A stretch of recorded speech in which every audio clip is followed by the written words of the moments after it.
At ang ating babasahin ngayon ay magmumula sa aklat po ng 2 Peter, chapter 1, verse 3. So sabi po dito sa verse 3, His divine power has given us everything we need for a godly life through our knowledge of Him who called us by His own glory and goodness. Sa verse 4, through this, He has given us His very great and precious promises, so that through them you may participate in the divine nature, having escaped the corruptions in the world caused by evil desires. At ang sabi po sa verse 5, for this very reason, make every effort to add to your faith goodness, and to goodness, knowledge, and to knowledge, self-control, and self-control, perseverance, and to perseverance, godliness, and to godliness, mutual affection, and to mutual affection, love.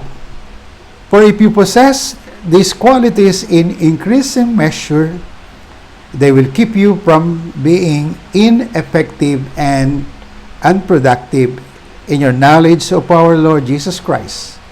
At lastly, sa verse 9, nasabi dito, but whoever does not have them is nearsighted and blind, forgetting that they have been cleansed from their past sins. Una pong binasa nating verse, mayroon pong binanggit doon na divine power. Through the divine power, He has given us everything that we need to live a godly life. Pag sinabi po nating divine, it is the deity or mga katangian or kabanalan ng Diyos na tanging nakaakibat lang sa pangalan niya. Kaya divine pertains to the deity of God. At dinugtungan pa ito, divine power. Ito ay ang kapangyarihan ng Diyos. Sa kapangyarihan niya lang ay naiparating sa atin yung lahat ng ating pangangailangan para tayo'y mamuhay na merong godliness. At dahil doon, ay ito yung part ng Diyos, ito yung side niya. Yung sumunod naman na verse, doon sa verse 4, na sinabi naman doon, through this, He has given us His very great and precious promises, so that through them, you may participate in the divine nature. Secondly, meron naman tinawag na divine nature. Itong divine nature nito is an atmosphere where we can operate. Ulitin ko po, this is the atmosphere or the realm that we can operate. Divine nature. When you say divine, ulitin ko, it is of God. Something that is spiritual. It is not physical. The way we activate today is physical. Anything that you see is physical.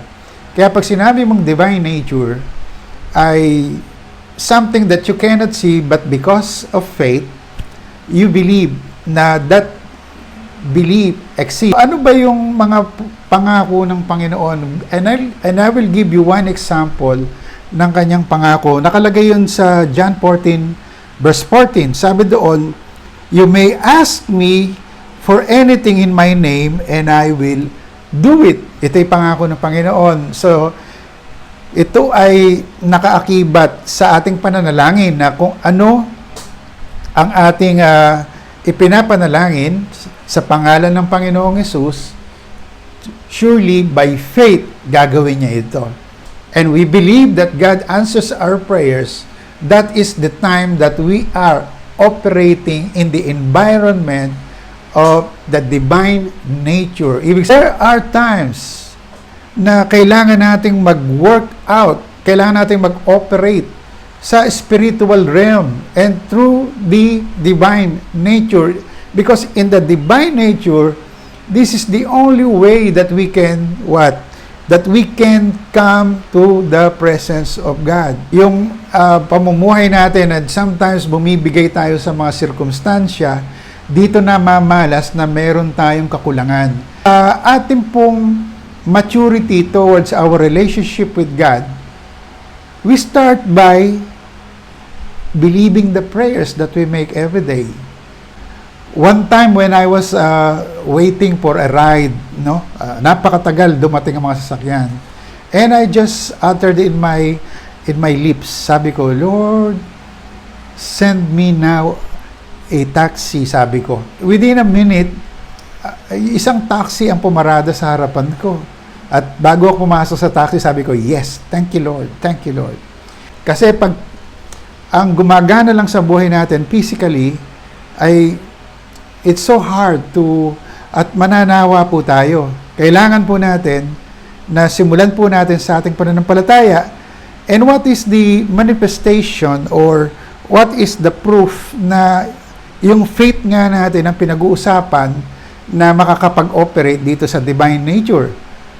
Ay yung sumunod na verse ang magbibigay sa atin ng clue. Ang sabi doon sa verse 5, di ba? Sabi doon, for this very reason, make every effort to add to your faith. Ibig sabihin, if you are operating in the divine nature, it means to say, it is your faith.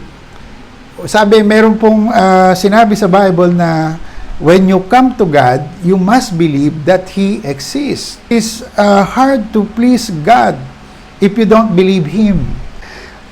To your faith, add goodness. Okay? Sa iyong pananampalataya, ayan na, naniniwala ka na, you begin to believe in God. Dagdagan mo na siya ng kabutihan. You begin to become sensitive to the welfare of other people. Sila na ngayon yung iniisip mong mauunang kapakanan bago sa iyo. You become good to them.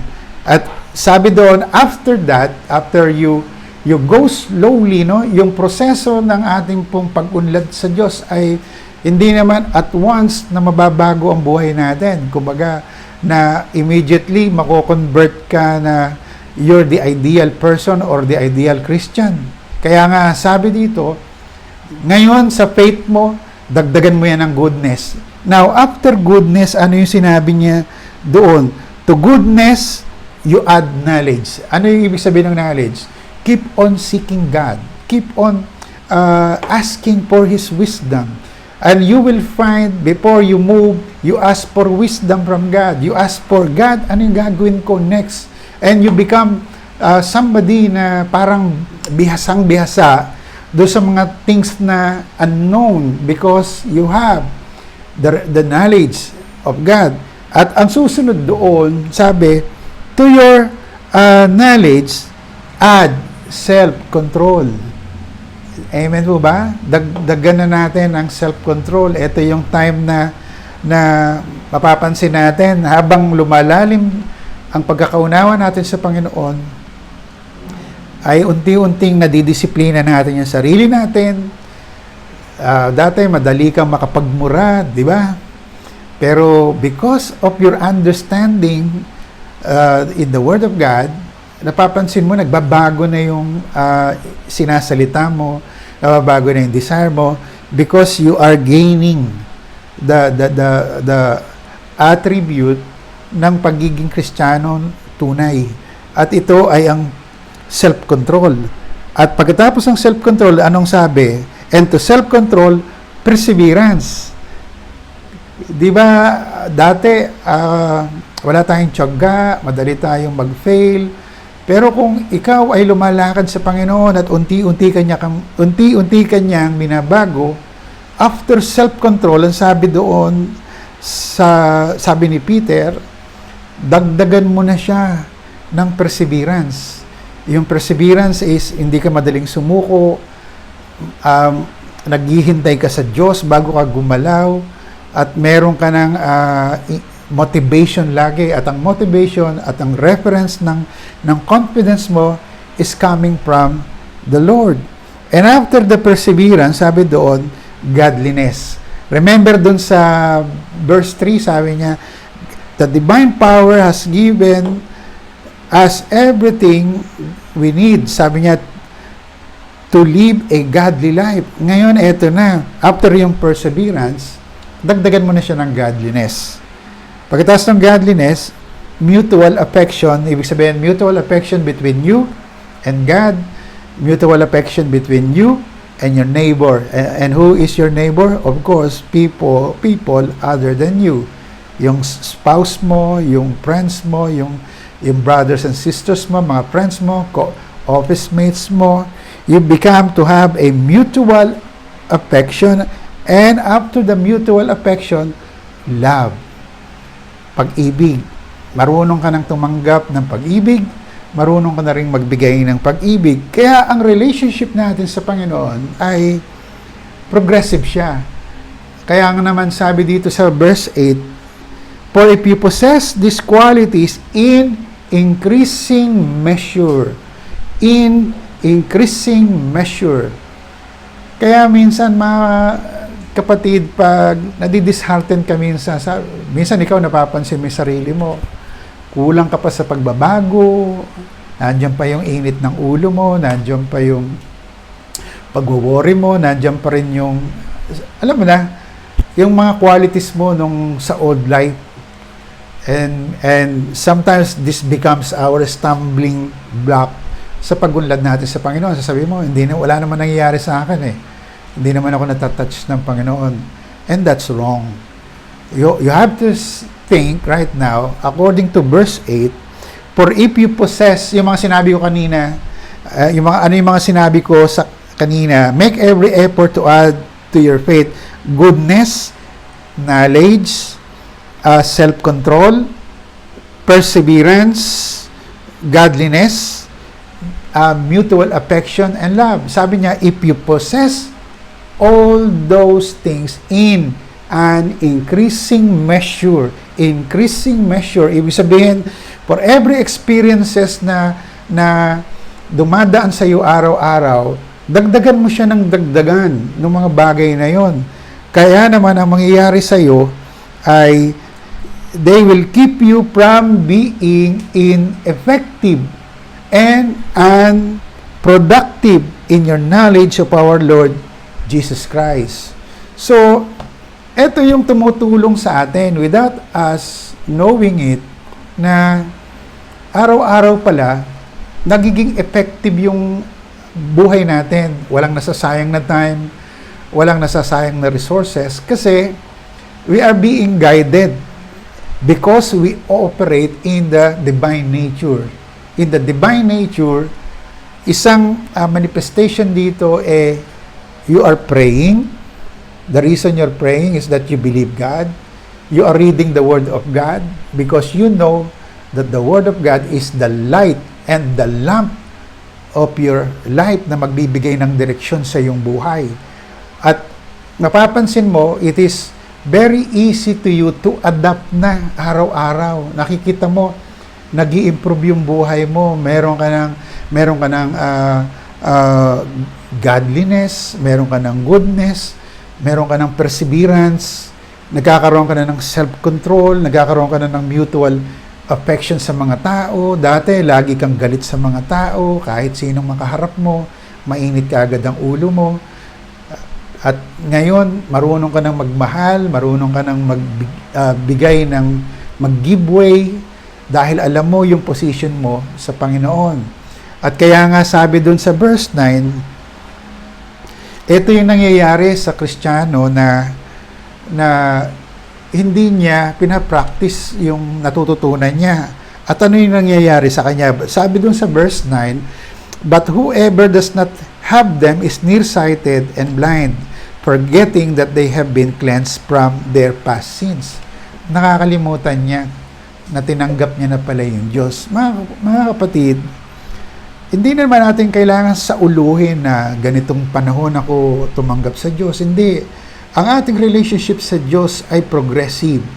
The more na lumalapit tayo sa Kanya, the more na mauunawaan natin yung nais niya sa ating mga buhay. Pero dito, habang tayo tumatagal, habang nagko-conduct tayo ng daily routines ng ating buhay, what happened ay nangyayaring hinahabol tayo ng pagpapala ng Diyos. Sabi sa Psalm 23 verse 6, sabi niya, surely goodness and love will follow me all the days of my life.